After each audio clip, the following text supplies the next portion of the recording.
जय हिंद। इस वीडियो में बात करेंगे प्रधानमंत्री की सुरक्षा और उनकी सुरक्षा में चूक का। जैसा कि आपने देखा होगा, कल अहमदाबाद में प्रधानमंत्री मोदी रोड शो कर रहे थे।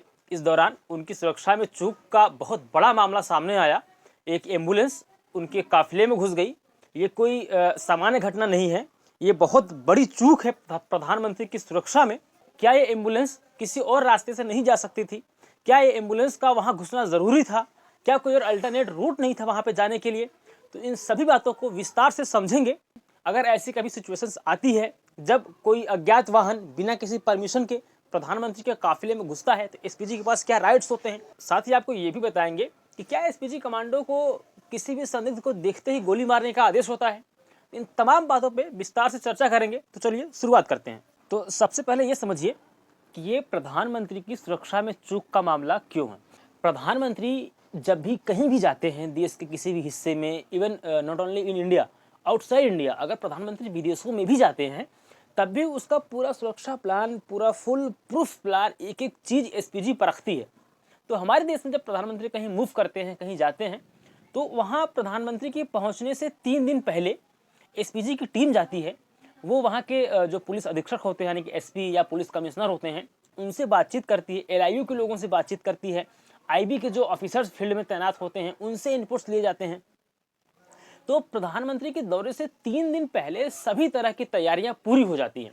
और विशेष तौर पे जब मामला रोड शो जैसा हो कि प्रधानमंत्री को वहां से रोड शो निकलना है, 50-55 किलोमीटर लंबा रूट है प्रधानमंत्री का, तो ऐसे मामलों में हर एक छोटी से छोटी जानकारी इकट्ठा की जाती है। तो एसपीजी की टीम वहाँ के लोकल इंटेलिजेंस के साथ मिलकर चप्पे चप्पे की पूरी जानकारी इकट्ठा करती है, अल्टरनेट रूट्स तैयार करती है। मान लो अगर इस रूट पर कुछ दिक्कत हुई तब किस रूट से प्रधानमंत्री की गाड़ी जाएगी, दूसरे रूट से दिक्कत हुई तब किस रूट से प्रधानमंत्री की गाड़ी जाएगी।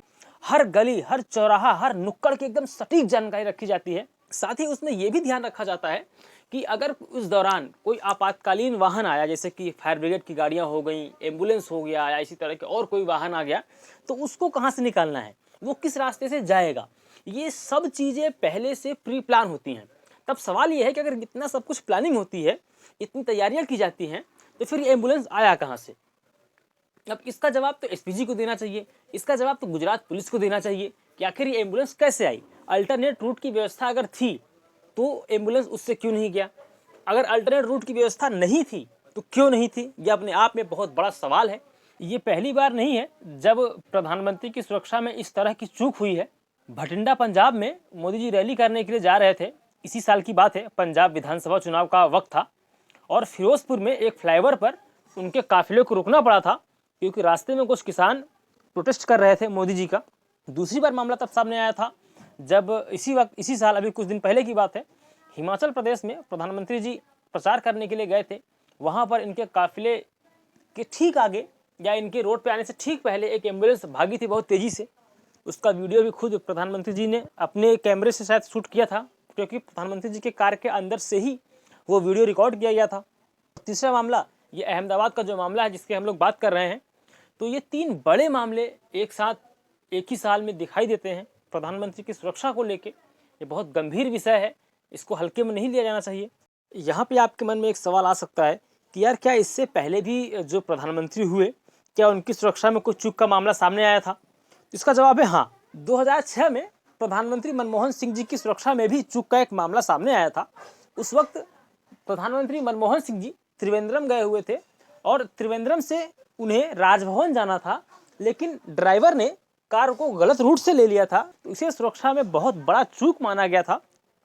उसके बाद से लेके अब तक, यानी कि प्रधानमंत्री मोदी जी के कार्यकाल अभी चल रहा है जो दूसरा कार्यकाल, तब तक मात्र 3 बड़े मामले सामने आए हैं, जिसमें पंजाब का फिरोजपुर कांड, हिमाचल प्रदेश में एम्बुलेंस कांड और अहमदाबाद का एम्बुलेंस कांड।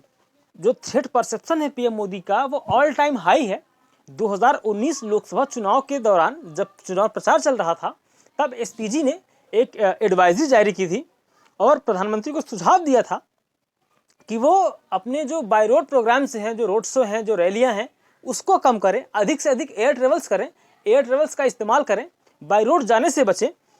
उसी दौरान 2019 में ही गृह मंत्रालय ने एक आदेश जारी किया था, एक एडवाइजरी जारी की थी राज्यों को कि प्रधानमंत्री जिस भी राज्य में जाएं वहाँ पर उनसे मिलने वालों की संख्या में कटौती की जाए, वो चाहे मंत्री हों, वो चाहे बड़े बड़े ब्यूरोक्रेट्स हों।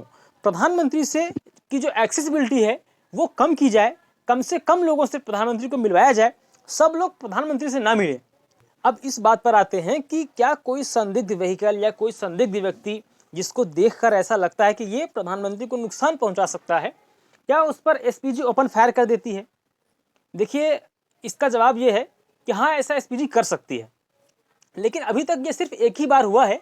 25 जनवरी सन 2000 में पूर्व प्रधानमंत्री चंद्रशेखर जी गाजीपुर जा रहे थे ट्रेन से। उस दौरान ट्रेन में छात्रों का एक हुजूम आ गया था जो हल्ला हंगामा विरोध कर रहा था पूर्व प्रधानमंत्री जी का, तो एसपीजी ने ओपन फायर कर दिया था। उसमें एक छात्र की मौत हो गई थी और कुछ लोग घायल भी हुए थे। उसके बाद से लेकर अब तक कभी ऐसा मामला सामने आया नहीं है कि एसपीजी ने ओपन फायर किया हो। लेकिन हाँ, एसपीजी के पास सारे राइट्स होते हैं, वो प्राइम मिनिस्टर की सुरक्षा के लिए वो सभी कदम उठा सकते हैं जो जरूरी हैं।